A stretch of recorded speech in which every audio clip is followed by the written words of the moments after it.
Alright, the second lesson for calculus, we're going to talk about rate of change and then using the sandwich theorem to help find limits of difficult functions.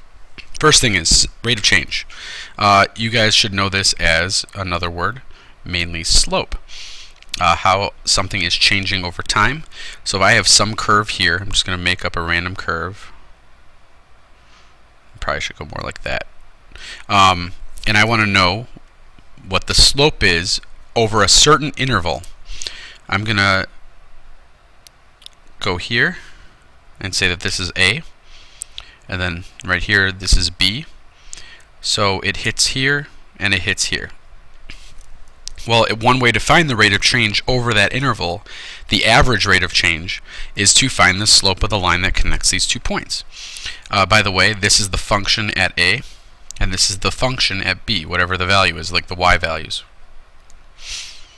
So this line would give me my average rate of change. So it's the slope, and we can use f of b minus f of a, basically y2 minus y1 over b minus a. For average speed, they give you a general equation for the book. For average speed, we have a change in y over the change in time, and that change we're going to use is h. So we're going to use the letter h for an elapsed time. So that means that we have a function that is whatever time we're starting at plus the elapsed time minus the original starting place for the function over the new time minus the old time. And when you simplify the bottom, you get this difference quotient, f of t plus h minus f of t all over h. And if you guys remember correctly, way back in chapter 1 or 2 of pre-calc, we did the difference quotient of functions, and this was basically the formula. So this is now coming back. So you can use this equation where h is your elapsed time. Okay. Or you can just use the slope equation if you forget that one. It works the same way. So we have a rock that breaks loose from the top of a cliff. What is the average speed during the first 2 seconds? Well, if you guys remember back from parametrics modeling motion, we're breaking from the top, so we're just falling in the y direction. How this falls would be 1/2 at squared, and since it's in feet, or I guess we want it in feet, we're going to use feet here. We're going to use the equation y equals 16t squared. Now, since there's no initial velocity, and we don't care about the height, all we care about is how it falls. So this equation is how it falls. Now technically, if I was asking for velocity, I would have a negative here because of direction. But since I just want speed, a number, I don't care about the direction of the thing traveling. So my average speed is from 0 to 2, first 2 seconds. So I would do the function at 2 seconds minus the function at 0 seconds over 2 minus 0. Again, just the slope. So this would be the average speed. And when you calculate this, you get 64 over 2, or 32 feet per second. That's how the average speed during that fall. Now, instantaneous speed means we want to know how fast it's moving at that instant. What the problem is, though, is if we use instantaneous speed and we use our equation, instantaneous speed, we don't have a change. So the h value, so our problem is that our elapsed time is 0. So we can't divide.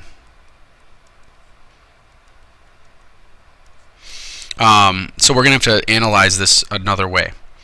So the first thing we can do is, let's try the first example again.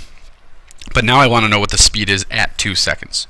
And clearly, if it's getting pulled down by gravity, the average was 32 feet per second, but there has to be it's going to be faster at 2 seconds, at the actual instant of 2 seconds.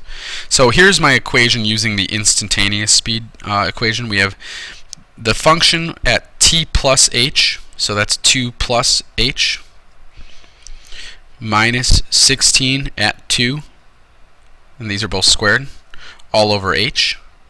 And if I plug in smaller h's, get smaller, I'm not going to actually calculate this, but we'll do this. As h gets smaller, these are the values you get. When h is equal to 0.1, this formula for speed at that instant is 65.6. When h is equal to 0.0001, we get 64.0016. And when h is equal to 0.0001, oh, you know what, this should probably be 1 less 0.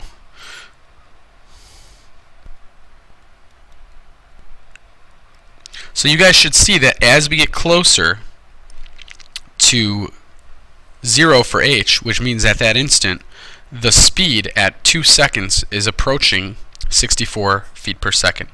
Here's how you do it algebraically. And we did this back in pre-calc. You would FOIL this out. So we have 16 times 4 plus 4h plus h squared minus 64 all over h. And when you simplify this, you get 64. This would be 64 minus 64. Those go away. You get a 64h squared, or h, plus a 16h squared all over h. Now we can cancel out the h's. We could factor out an h out of the top, and we get 64 plus 16h. And again, we want this to be 0. This goes to 0. So we're left with, when we plug in a 0,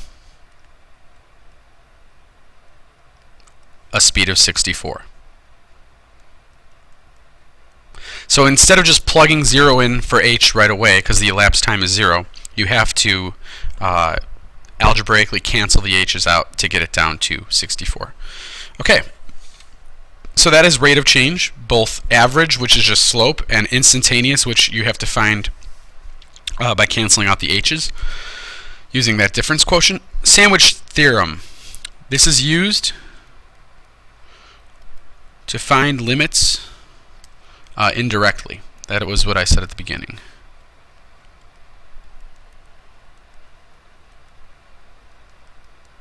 And basically, the basic idea behind this is that if you have some weird function that we don't know the limit to, I'm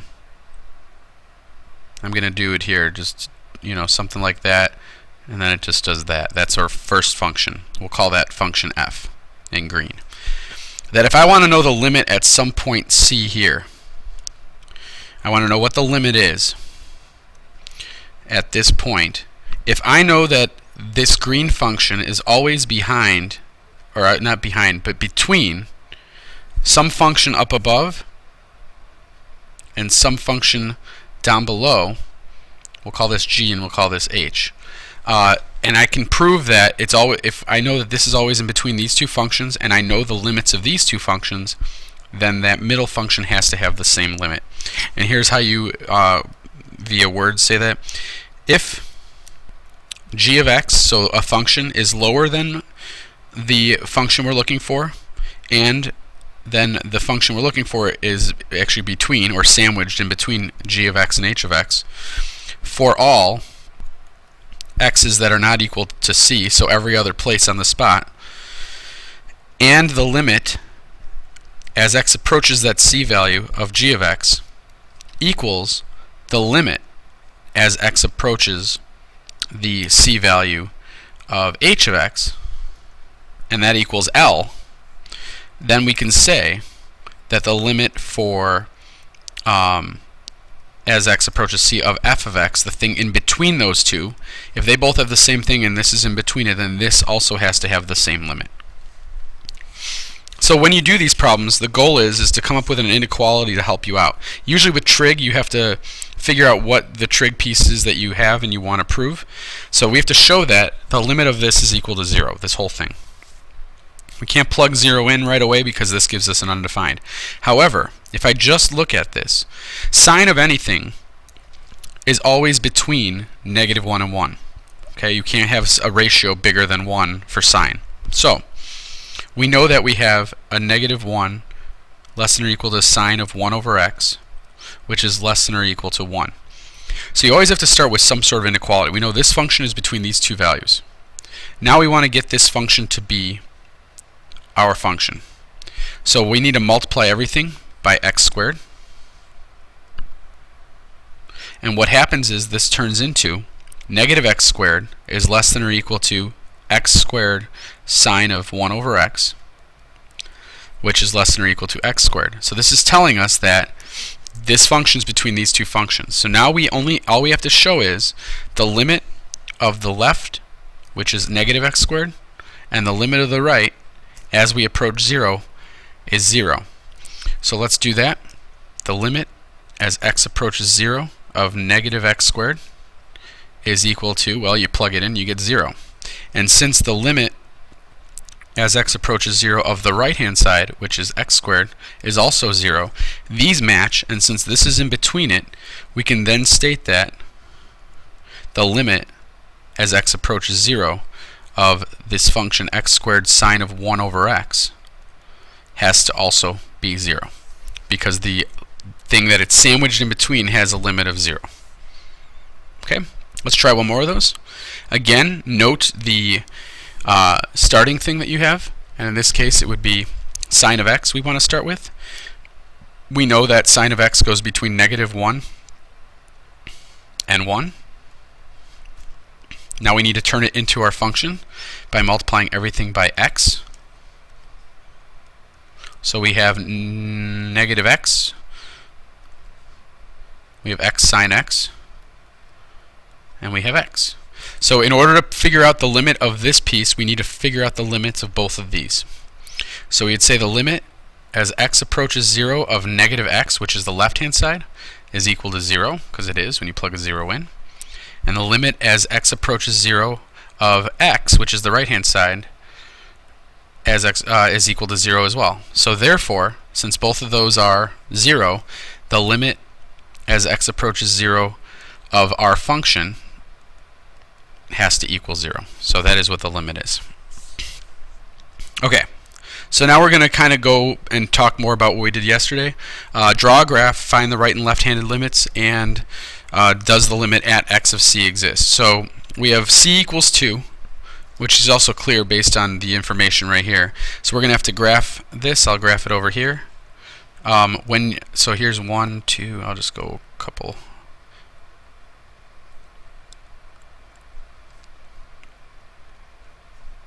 So at 2, we're at 2. So we know that there's a value right here. This middle piece is telling me I have a dot right here. When you have 2 on this line, 3 minus 2 is 1. So at 2 we are at 1 for this one, but it's open. I'll do this in red. So it's open, and this is to the left. It has a negative slope, which means it's going down. So therefore, it would be up at 3.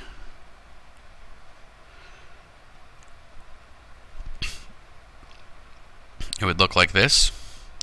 And then this one is x over 2, starting at this. So again, that's another open circle. They're both open there. And then we have a slope of 1/2. So we go up one more and over 2. So it looks like this. Okay, so there's my drawing. So it says find the right and left-handed limits for the next part. So for part B, the limit as x approaches 2 from the right of our function. So if we're coming from the right, the limit is 1. Remember, it doesn't matter where the dot is. It's what is it approaching? It's approaching a y value of 1. The limit as x approaches 2 from the left of the function is equal to also 1. So therefore, the question is for part C, does the actual limit exist? And we would say yes, it does, because the right-handed limit and the left-handed limit are equal. Okay. All right, last one. Draw this graph. Okay, this is a weird one because we haven't graphed secant that much, but we have graphed cosine. So cosine at 0 is 1. So I'm going to just do that here. 1, 1. We're going to call this pi over 2 pi, pi over 2 pi. All right, so negative pi, I should say, in pi. All right, so at negative pi, cosine is negative 1. So we're here. So basically, cosine's graph will look like this. It'll look like that part of the cosine graph. Now, secant is the reciprocal of cosine. So where cosine normally would do this, secant, when you flip 0 over, you have an asymptote. So it would look like this. And then it would go to this point here. Okay? So the graph is this blue piece and then this black piece here. So it says, what points in the domain does the limit exist? Well, the limit happens everywhere except for at pi over 2. So if I want to write that in interval notation, I would say it's negative pi to pi over 2 union with pi over 2 to pi. Part C, at which points does only the left-hand limit exist? Well, where's the only place we can be approaching from the left? That would be at pi. That's the only place we have a left-handed limit. So C would be pi. And then D would be from the right. The only place where that happens is negative pi. Okay, so that is everything for that note sheet. And if you have questions, you can ask me in class.